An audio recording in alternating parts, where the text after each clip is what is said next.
পারেনি। আমাদেরকে এখন রাষ্ট্র গঠনে মনোযোগ দিতে হবে।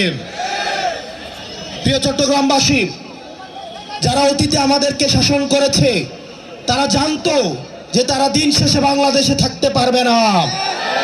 তারা হয়তো ভারতে পালিয়ে যাবে, অথবা আমেরিকা পালাবে, অথবা লন্ডনে পালাবে। সেজন্য তারা আগে থেকেই তাদের ব্যবস্থা করে নিয়েছিল। তারা তাদের সেকেন্ড হোম বানিয়েছে, তারা তাদের থার্ড হোম বানিয়েছে। কিন্তু আমরা যারা বাংলাদেশে থাকবো, আমাদেরকে বাংলাদেশকে নিয়েই ভাবতে হবে।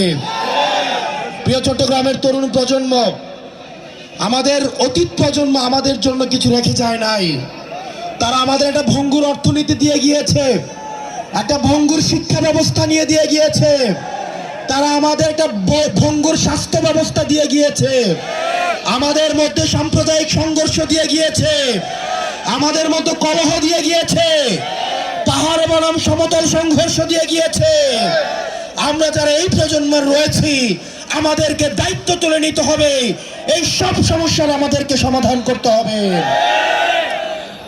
আপনারা যদি সামনে এগিয়ে আসেন, এই তরুণ প্রজন্ম যদি দায়িত্ব নেয়, আমরা বিশ্বাস করি এই তরুণ প্রজন্মকে অর্থ দিয়ে গেলা যায় না, এই তরুণ প্রজন্মকে লোভ দিয়ে গেলা যায় না।